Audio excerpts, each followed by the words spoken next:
Welcome to About the Winelands, where we chat to wine influencers, winemakers, restaurants, and businesses.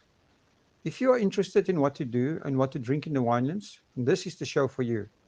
Feel free to contact us should you or your business wish to be featured on the show.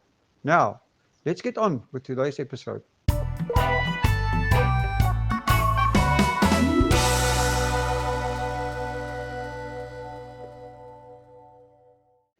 Welcome to Will on Wine and your first About the Winelands chat.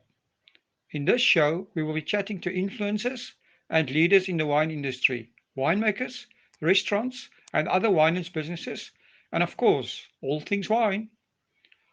I thought a good way for us to get the ball rolling is to start with a little bit of history. So let's start with the story of how wine conquered the world. The story of wine is deeply intertwined with the story of all of recorded human history. It seems everyone in history managed to make wine. In the Bible, we first hear the mention of wine in the book of Genesis, when after the flood, Noah, drunk on wine, exposed himself to his sons. He was, of course, punished by God for this, and this is the first recorded act of drunkenness.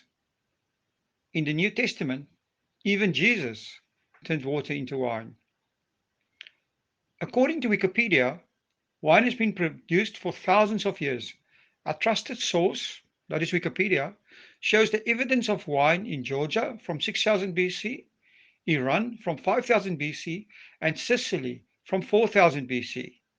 What we know of to be the oldest winery is founded in ancient Armenia and dates back to 4100 BC. This site was discovered only in 2007 by researchers from UCLA. Now, the pharaohs made wine in ancient Egypt. After the pharaohs rose to power in Egypt, they began making a wine like substance from red grapes and, due to its resemblance to blood, used it in religious ceremonies. It was during this time that the Egyptians came in contact with Jews as well as the Phoenicians. It would be these guys, the Phoenicians, who would cultivate the wine and began to spread it around the world. Scientists also discovered a cellar in northern Israel that dates back more than 3,700 years. This cellar could store 500 gallons of wine.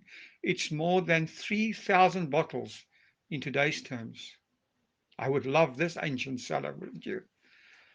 After the Phoenicians began to trade across the Mediterranean, including the Middle East, it spread to Greece and Italy, and wine was spread to these areas via jugs of wine the traders carried with them, as well as grape wines.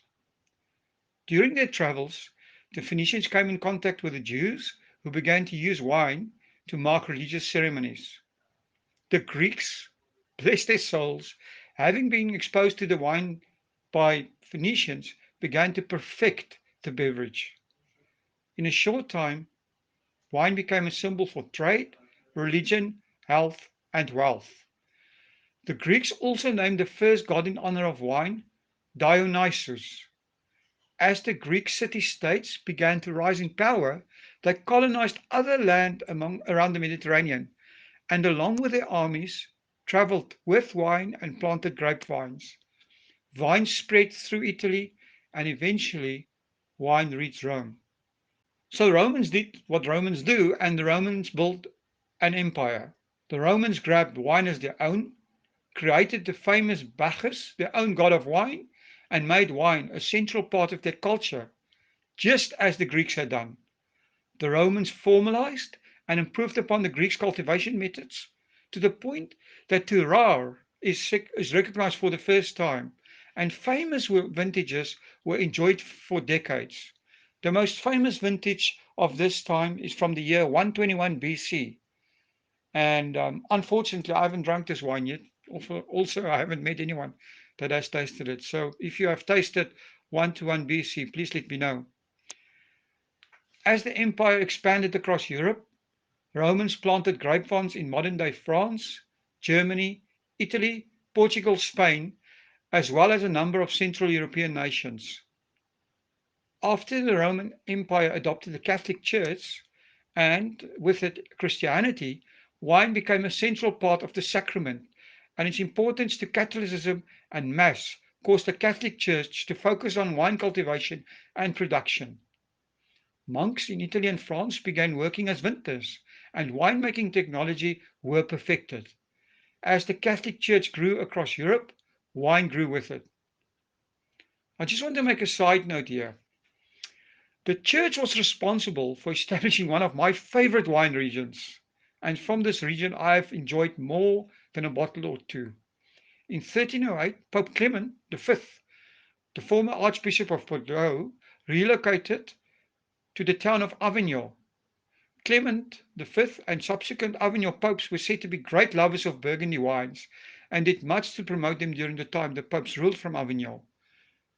Pope John, who succeeded Pope Clement, in addition to Burgundy wine, regularly drank wine from the vineyards to the north of Avignon and did much to improve the vertical cultural practices there. Under John, the wine of this area became known as vin du pape, this term later becoming Chateau Neuf de Pape, the excellent wine we enjoy today. Wine soon traveled to the New World. It was brought to Mexico and Brazil by European conquerors and spread across South America from these two first locations. In 1554, Spanish missionaries traveling from the north, including Mexico, established Chile's first winery. These missionaries then also traveled from Chile to Argentina, settling in the Mendoza wine region and planting the region's first grapes. It's also interesting that during this period, that is 1562 to 1564, wine was briefly introduced in Florida by French Huguenots. The Huguenots used native grapes to make wine in Jacksonville, Florida, but soon stopped as the wine did not appeal to them. Just a quick interruption, but I do need to remind you that our winelands have some of the most fantastic places you can visit. Make sure you follow us on Instagram at Visit Winelands, and we will keep you updated with the latest offers and other special deals in the winelands. That is on Instagram at Visit Winelands. Now, let's get on with the show. In 1608, Quebec City was established in Canada. The French settlers and the Jesuits who followed them attempted to grow European grapes with little success, and then they turned to local grapes. In the state of Virginia in the USA, the French started planting and importing French grapevines. The production began slowly as it did not immediately take off due to the colony's Puritan roots. It did, however, take off in Virginia later on. Meanwhile, wine spread to South Africa. In 1652, the Dutch East India Company established a trading post in South Africa, which is now called Cape Town. And as demand was created for wine to supply the sailors for the long journey around the Cape Point from India back to Europe, vines were planted and wine production began in the Cape Province. In 1687, the first French Huguenots were settled amongst Dutch farmers a few kilometers from Cape Town. Most of the Huguenots settled in a town called Franschhoek, which is Dutch for French corner, and today the towns of Franschhoek and Stellenbosch are the center of the South African wine industry and a fantastic tourist destination. Be sure to visit the Cape Winelands when you get the time. You will be pleasantly surprised. In 1769, wine came to California. A Spanish missionary, Junipero Serra, having traveled from Spain to spread the gospel in the New World, traveled to California from Mexico City, opening a mission in San Diego and, bless his soul, bringing with him grapes in order to create the region's first wine. Spanish missions then spread across California, and the Franciscan monks brought with them the art of making wine, establishing Sonoma's first winery in 1805. In 1785, Thomas Jefferson was appointed the minister to France. Jefferson was a well-known Francophile. He traveled to France, fell in love with French wine, and particularly with the Bordeaux and the Burgundy blends. Jefferson became convinced wine of equal caliber could be produced in the USA, and when he returned to the States, he did so with more French grape cuttings and a desire to see wine thrive in Virginia. In Australia, wine was introduced by the English First Fleet of 1787, who went to establish a penal colony.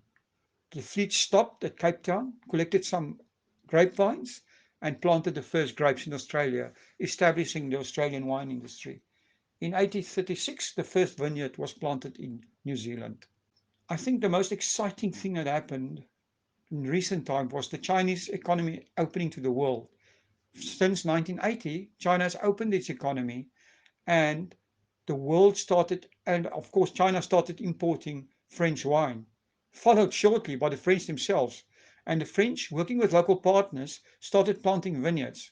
And in 30 years, as China's middle and upper class populations boomed, the nation has grown into both one of the world's largest consumers and also producers of wine.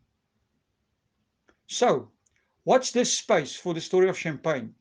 I asked the question: did a drunk monk invent the devil's wine? Stay tuned. So, after this history lesson, I need a glass of wine. Until our next chat. Thank you for supporting our show.